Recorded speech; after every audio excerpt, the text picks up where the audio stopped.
ദൈവ തിരുനാമത്തിന് മഹത്വമുണ്ടാവട്ടെ. Bible reading പ്രോഗ്രാമിൽ സംബന്ധിക്കുന്ന ഏവർക്കും കർത്തൃനാമത്തിൽ സ്നേഹവന്ദനം. ലേവ്യ പുസ്തകം 14-ാം അധ്യായം നമ്മൾ വായിക്കുന്നു. 13-ാം അധ്യായത്തിൽ കുഷ്ഠരോഗം വന്നാൽ പുരോഹിതൻ അവനെ പരിശോധിച്ച് അവനെ പാളയത്തിന് പുറത്തു വിടുകയോ അകത്ത് കയറ്റുകയോ ഒക്കെ ചെയ്യണം എന്ന കാര്യങ്ങളെക്കുറിച്ചാണ് നമ്മൾ പഠിച്ചത്. 14-ാം അധ്യായത്തിലെ കുഷ്ഠരോഗിയുടെ ശുദ്ധീകരണവുമായി ബന്ധപ്പെട്ട നിയമങ്ങളാണ് അവിടെ കൊടുക്കുന്നത്.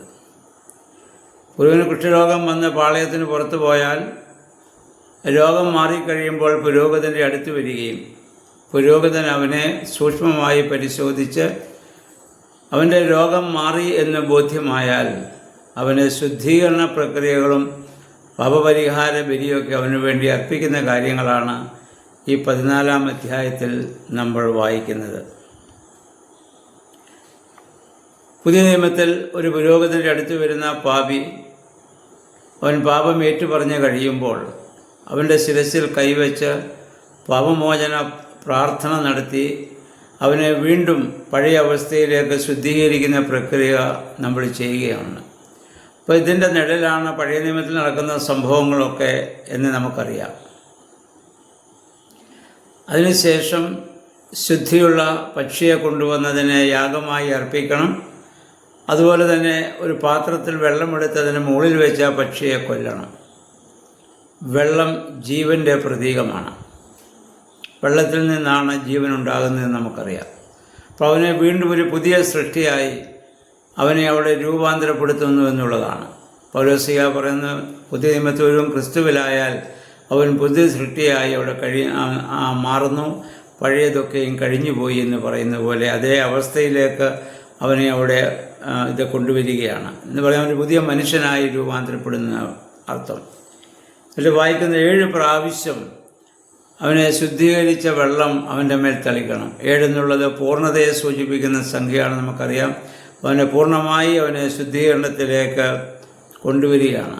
പിന്നീട് 7 ദിവസം അവന് പാളയത്തിൻ്റെ പുറത്ത് താമസിക്കണം. 7 ദിവസം കഴിഞ്ഞ് 8-ാം ദിവസം അവൻ യാഗമർപ്പിക്കാനുള്ള മൃഗങ്ങളുമായോ അല്ലെ പക്ഷികളായോ അവൻ ആ സമാഗമന കൂടാരത്തിലേക്ക് വരണം.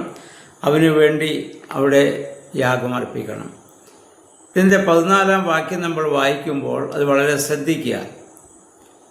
മൃഗരക്തം ശുദ്ധീകരിക്കപ്പെട്ടവൻ്റെ വലത് ചെവിയുടെ അഗ്രം, വലത് കൈയുടെ തള്ളവിരൽ, വലത് കാലിൻ്റെ പെരുവിരൽ എന്നിവിടങ്ങളിൽ പുരട്ടണം. ലേവ്യ പുസ്തകം 8-ാം അധ്യായം 23 വാക്യങ്ങൾ നമ്മളിതിനു മുമ്പ് കണ്ടു.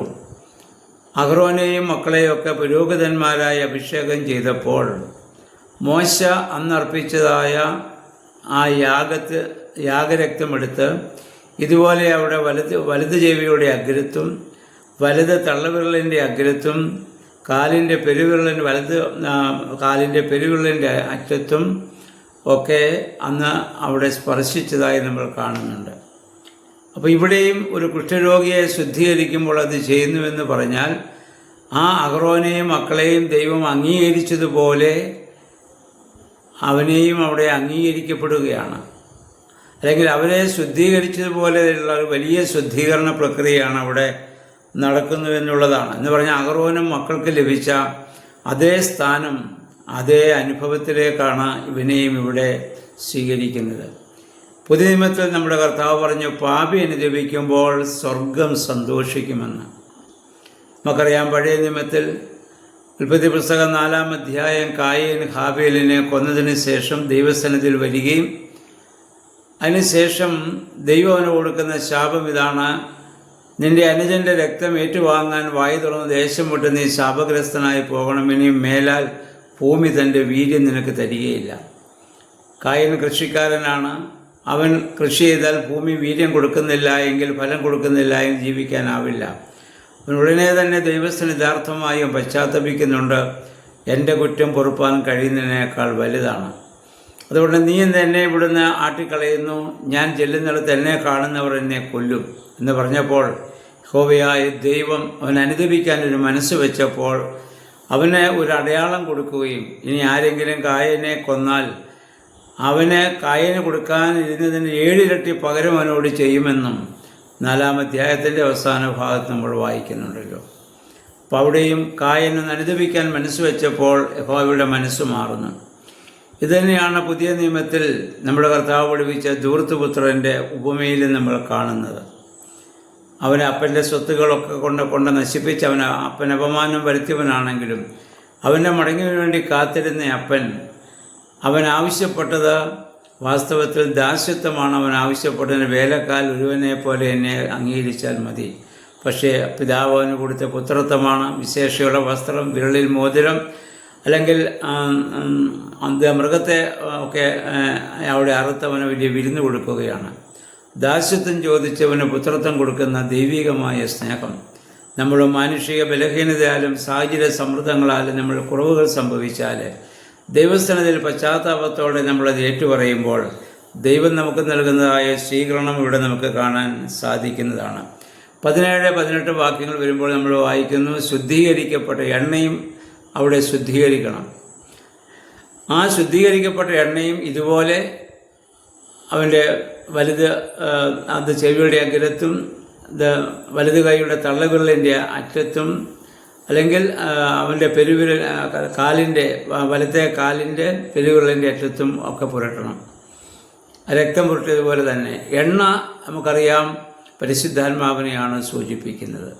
അവനെ അങ്ങനെ ശുദ്ധീകരിച്ച ശേഷം അവൻ്റെ സകല അവയവങ്ങളെ ശുദ്ധീകരിക്കുന്നതിൻ്റെ അടയാളമായിട്ടാണ് ചെവിയെ, കയ്യെ, കാലൊക്കെ പറയുന്നത്. പൂർണ്ണമായുള്ള ഒരു ശുദ്ധീകരണം. അവിടെ പരിശുദ്ധാത്മാവിൻ്റെ നൽവരം അവന് അവിടെ നൽകുകയാണ്. അതിനുശേഷം പറയുന്നു, ആ ശുദ്ധീകരിക്കപ്പെട്ട എണ്ണ അവൻ്റെ തലയിൽ ഒഴിക്കണം, അഭിഷേകം ചെയ്യപ്പെടുകയാണ്. ദൈവത്തിൻ്റെ ഒരു പുരോഹിതന് ചെയ്യുന്നത് പോലെയുള്ള അഭിഷേകം. പുതിയ നിയമത്തിലും നമ്മളെല്ലാം പുരോഹിതന്മാരാണ്. പാപം ചെയ്തകന്നു പോകുമ്പോഴും നമുക്ക് അനുദപിക്കാനൊരു മനസ്സുണ്ടെങ്കിൽ തീർച്ചയായും ദൈവം നമ്മെ ശുദ്ധീകരിക്കുന്നു. നമ്മുടെ പുതിയ നിയമസഭയെ സംബന്ധിച്ചിടത്തോളം നമ്മുടെ സ്നാനത്തിൻ്റെയും അല്ലെങ്കിൽ മൂറോനഭിഷേകത്തിൻ്റെയും ഒക്കെയും ഒരു നിഴലായി ഇതിനെ നമുക്ക് പഴയ നിയമത്തിൽ കാണാവുന്നതാണ്. അപ്പം അതിനുശേഷം നമ്മൾ വായിക്കുന്നു, അപ്പോൾ ധനവാനായ ആളുകൾക്കും ദരിദ്രരായ ആളുകൾക്കും ഈ ശുദ്ധീകരണ പ്രക്രിയ കൊണ്ടുവരേണ്ടതായ മൃഗങ്ങളെ, പക്ഷികളെക്കുറിച്ചൊക്കെ അവിടെ പറയുന്നുണ്ട്. നേരത്തെ നമ്മൾ ചിന്തിച്ച പോലെ അവനവൻ്റെ ആസ്തിക്കനുസരിച്ച് മാത്രം കൊണ്ടുവന്നാൽ മതി. അവനവന് ഇല്ലാത്തതൊരിക്കലും ദൈവം ആവശ്യപ്പെടുന്നില്ല എന്നുള്ളതാണ്. 33-ാം വാക്യം നമ്മൾ വായിക്കുന്നത് ഭവന ശുദ്ധീകരണത്തെക്കുറിച്ചാണ്. ഇതുവരെ ഒരു മനുഷ്യനെക്കുറിച്ചും അവൻ്റെ ശരീരത്തെക്കുറിച്ചൊക്കെ നമ്മൾ പറഞ്ഞു. ഇനി അവൻ പാർക്കുന്ന ഭവനത്തെക്കുറിച്ചാണ്. അവിടെ പൂപ്പൽ ബാധിച്ചാൽ അത് ഇതുപോലെ പരിശോധിച്ച്, പുരോഹിതൻ വന്ന് പരിശോധിച്ച് പൂപ്പൽ ബാധിച്ചുണ്ടെന്ന് ബോധ്യമായാൽ അത് ശുദ്ധീകരിക്കണം, അല്ലെങ്കിൽ അത്രയും ഭാഗം ചുരണ്ടിക്കളയണം, അല്ലെങ്കിൽ അത് പണിതായ കല്ലുകളെല്ലാം ഇടിച്ച് കളഞ്ഞ് പുതിയ കല്ല് വെക്കണം, പുതിയ കുമ്മായം തേക്കണം. അങ്ങനെ അതിനെയൊക്കെ അവിടെ ശുദ്ധീകരിക്കുകയാണ്. ഇവിടെ നമ്മൾ മനസ്സിലാക്കേണ്ടത് ഒരു മനുഷ്യൻ്റെ ശരീരം മാത്രമല്ല, അവൻ പാർക്കുന്ന സ്ഥലം, അവൻ ധരിക്കുന്ന വസ്ത്രം, ഇതിൻ്റെ എല്ലാം വിശുദ്ധി ദൈവം സസൂക്ഷ്മം വീക്ഷിക്കുന്നു എന്നുള്ളതാണ്. അതായത് ഒരു കുഞ്ഞ് ഒരു ഭവനത്തിൽ ജനിച്ചാൽ അവൻ്റെ മാതാപിതാക്കൾ എന്തുമാത്രം ആ കുഞ്ഞിനെ ശ്രദ്ധിക്കുമോ, എന്തുമാത്രം അതിനെ പരിചരിക്കുമോ, അതിനെ കരുതുമോ, അതേ രീതിയിലാണ് ദൈവം നമ്മെ കരുതുന്നതെന്ന് നമ്മൾ മനസ്സിലാക്കണം. ആ കുഞ്ഞിനെ ഒരു ചെറിയ പനി പോലും വരാതെ കാത്തു സൂക്ഷിക്കുന്ന പോലെ, എപ്പോഴും ശുദ്ധിയുള്ള വസ്ത്രം ആ കുഞ്ഞിനെ നമ്മൾ ധരിപ്പിക്കുന്നത് പോലെ, ആ കുഞ്ഞിൻ്റെ ശരീരത്തിൽ എവിടെയെങ്കിലും ഒരു പാടുകൾ കണ്ടാൽ ഉടൻ നമ്മൾ ആകുലചിത്തരാകുകയും ഡോക്ടറിലൊക്കെ കൊണ്ടുപോവുകയും ചെയ്യുന്നത് പോലെ ദൈവം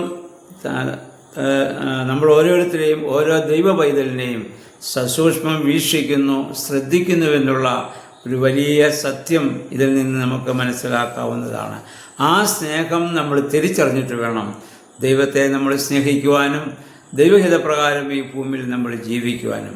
ദൈവമേ, പരിശുദ്ധാത്മാവേ, അതിന് ഞങ്ങളെ ശക്തീകരിക്കണമേ. ആ സ്നേഹം തിരിച്ചറിയാനുള്ള വിവേകവും അതിനുള്ള കഴിവും ഞങ്ങൾക്ക് തരണമേ. നമുക്ക് പ്രാർത്ഥിക്കാം. ദൈവം എല്ലാവരെയും അനുഗ്രഹിക്കുമാറാകട്ടെ.